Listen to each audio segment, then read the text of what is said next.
When I watch the financial media, I see a lot of powerful people, people who run companies, people who manage a lot of money, doing a lot of hopeful jawboning when it comes to the tariffs.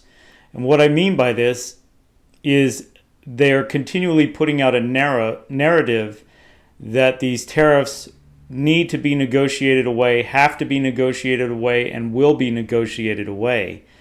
However, that's not really the message we're getting from the White House, the Treasury Secretary, the Commerce Secretary. That's not the message they're putting out there. Now, since the reciprocal tariffs went into effect, those are tariffs that can be negotiated away. However, there is the base level of reciprocal tariffs of 10%, and then we also have the sectoral tariffs on things like automobiles. They're going to be coming on semiconductors and pharmaceuticals. These tariffs are not going to be negotiated away, and I think Secretary Bessent and Secretary Lutnick have made that very clear in multiple statements going on for weeks now, that these tariffs are going to stand because the goal of these tariffs is to bring back industrial production to the United States. We want to have jobs in the United States that are higher value add, that are higher productivity. That's the only way the United States can regain a higher standard of living than what it has today, is you have to do the high productivity jobs. And all those jobs lie in the supply chains of these industries. The people who run companies and the people who run money in this country are very worried about this. And why is that? The reason why they're worried about this is because over the past half century, they've been given carte blanche by the U.S. government to move their production and their investments overseas to other countries, with the ability to ship the products that they produce in other countries right back into the United States. And the benefits for doing this are less regulations overall for health and safety, less environmental regulations, and lower costs of labor with large labor pools overseas.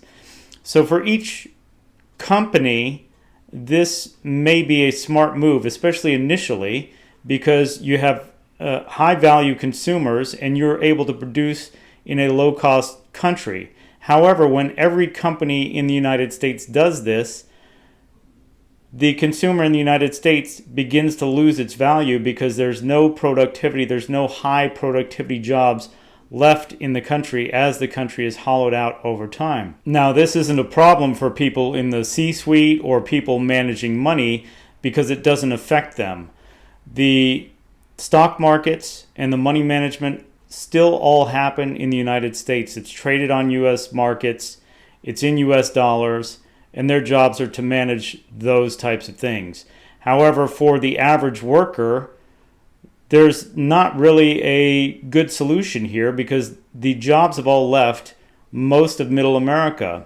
All the production jobs have gone overseas, and the workers in America have been left high and dry, and it's not an individual company's problem. Once a vast number of companies do this, they move all their production overseas, it begins to become a large problem for a large part of the U.S. population.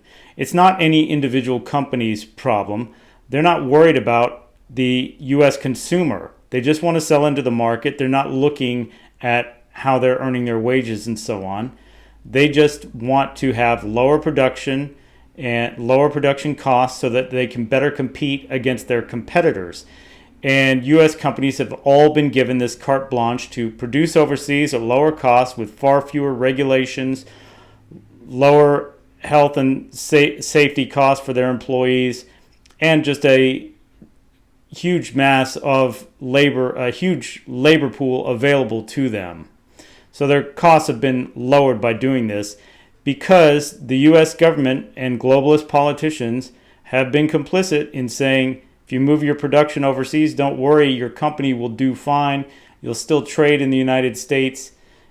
Your production costs will go down. There won't be any barriers to you importing your goods back into the United States. That has been the status quo for half a century, and now it's beginning to change. So anyway, let's look at a few clips of Scott Bessent and Howard Lutnick talk about these tariffs and how they're going to stay in place to bring industrialization back to the United States. If tariffs are so bad, why do they have them? Great question. Why do they have them, right? Or if the American consumer is going to pay all the tariff, then why do they care about tariff? Right. Because they're going to eat them. Walmart CEO seems intent on making China or his suppliers in China eat all the tariffs. So Walmart, biggest retailer in America, 40 million people a week go in there. So, and then on the other side, once the tax bill gets through, then we will see the decrease for working Americans. Go back all the way to Alexander Hamilton. Alexander Hamilton used them to raise revenue. He used them to protect industry. And President Trump has added the third leg of the stool, which is strategic. So, if we are thinking about a 10% global tariff, and let's assume that we import about $3 trillion a year, so that's 300 billion, and that's a substantial revenue raiser that could then be used for working Americans on no tax on tips, no tax on Social Security, no tax on overtime, and for those buying autos, they can reduce their bills because interest on American-made cars will be tax deductible. So this is really a working class. Well, if you remember, over the past couple of months, President Trump has called out pharmaceuticals and semiconductors and autos. He called them sector tariffs, and those are not available for negotiation. They are just going to be part of making sure we reshore the core national security items that need to be made in this country. We need to make medicine in this country. We learned it during COVID. We need to make it in this country. We need to make semiconductors, because if we don't own semiconductors here, remember, virtually all semiconductors are made now in Taiwan and they're finished in China. It's important that we reshore them. And so the president is going to come out with his policies on semiconductors and pharmaceuticals. They're going to be outside the reciprocal tariffs. And he was just making sure everyone understood that all of these products are outside the reciprocal tariffs, and they're going to have their own separate way of being considered. The ultimate goal of the tariffs, and the president says it all the time, bring your factory here. That's the best solution toward getting away from a tariff wall. So move your factory from China, from Mexico, from Vietnam, bring it here. So what will happen over time, we'll have substantial tariff income in the beginning. Manufacturers will build their factory here. The tariffs will drop, but the revenue from the factories, from income taxes, from all the new jobs will go up. So we'll be taking it in domestically as the tariffs drop. And why are the tariffs dropping? Because we're making it here and our trade deficits drop. So we can see there are a base level of tariffs that will stay in place. We're not exactly sure what they will be so far, but they're going to be applied to many industries: automotive, pharmaceuticals, semiconductors, and others. And the whole goal of these tariffs is to re-industrialize the United States. Those tariffs are going to stay in place, and that is what will happen. Now, critics of tariffs will smugly say that consumers pay the tariffs. That's just not the case, and we have studies to prove it. Scott Bessent has been continually citing a paper that made a study of the 2018 Trump tariffs that were 20%. And most of those tariffs were pushed up the supply chain to producers. They took a cut in their profits. Also, currency appreciation was a large part of it. Of a 20% tariff, the consumer only paid a small fraction of it, less than 1%, about 0.9% if I remember correctly. So to just blatantly say that the consumer pays the tariff is not correct.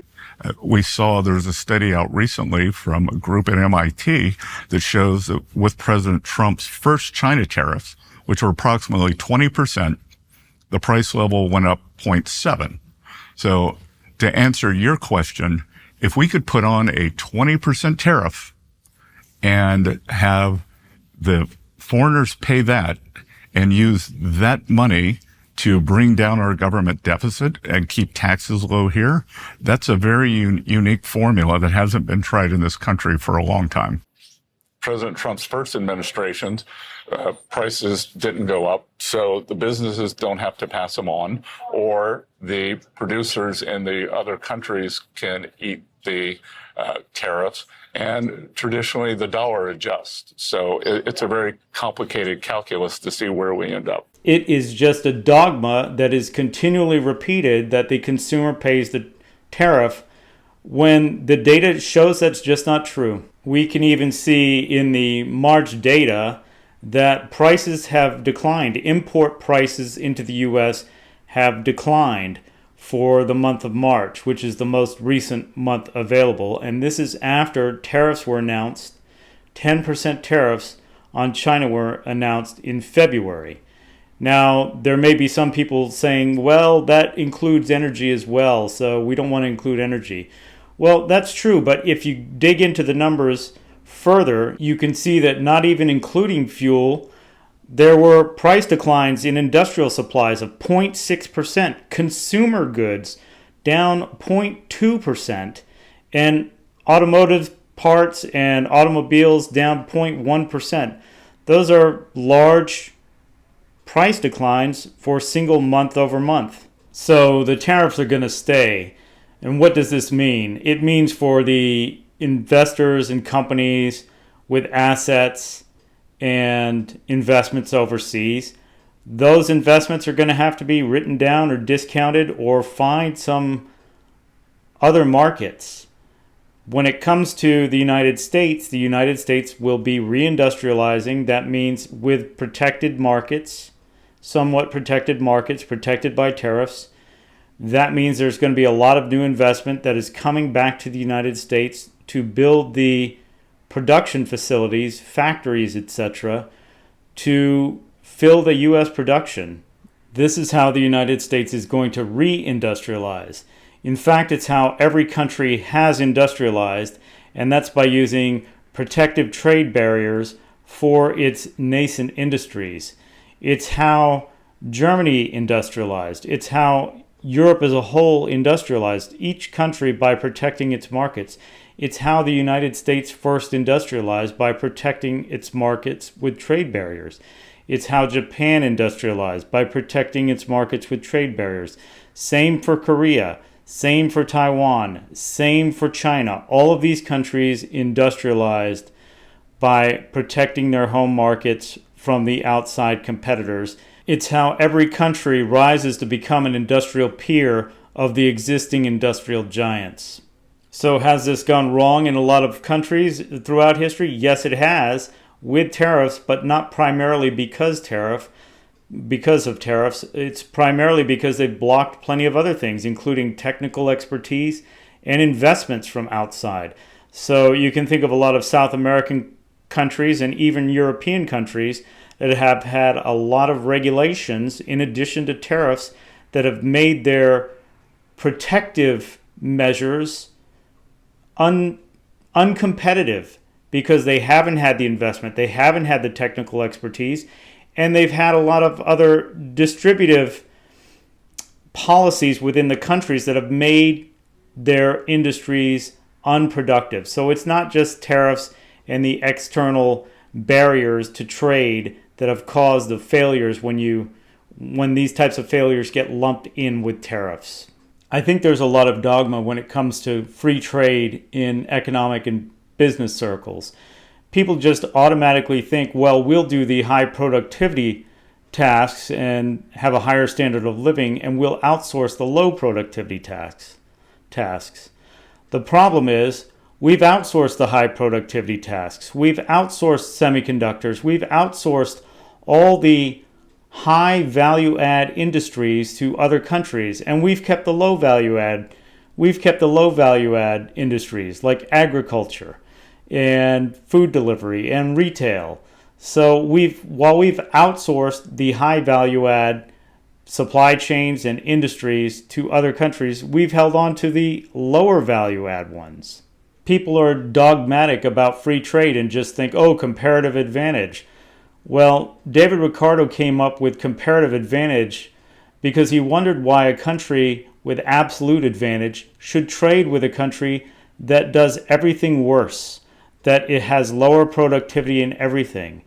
And the reason is opportunity cost. For the country that does everything better, you can outsource some of your low productivity work to a country that does everything worse if you can redeploy your low productivity workers to higher productivity jobs in your country. That's the purpose, so that you don't work on low productivity tasks and production. You can redeploy your workers to higher productivity jobs. Our problem today is we've outsourced the high productivity jobs and we're holding on to the low productivity jobs. In our country, we want the high productivity jobs in the high productivity industries. The problem is every other country wants those jobs as well. So they will do many things to get those high productivity jobs, even if they have a giant country full of overwhelmingly low productivity jobs. They will deploy all the capital and advantages to hold on to those high productivity industries as best they can, because high productivity jobs, high productivity industries determines the overall living standard of your country when you have a lot of them. Most of these other countries only have a few sectors with the high productivity jobs. They do not want to give those up. They want to hold on to them. But that's not something that we can do. So we have to get those high productivity industries and jobs back in America, and they have to be protected from countries that are willing to impoverish their populations just to hang on to those industries. Anyway, this is a big topic: free trade, comparative advantage, absolute advantage. It's a topic I plan on going into in more videos in the future. So if you like this kind of content, please give me a like and subscribe.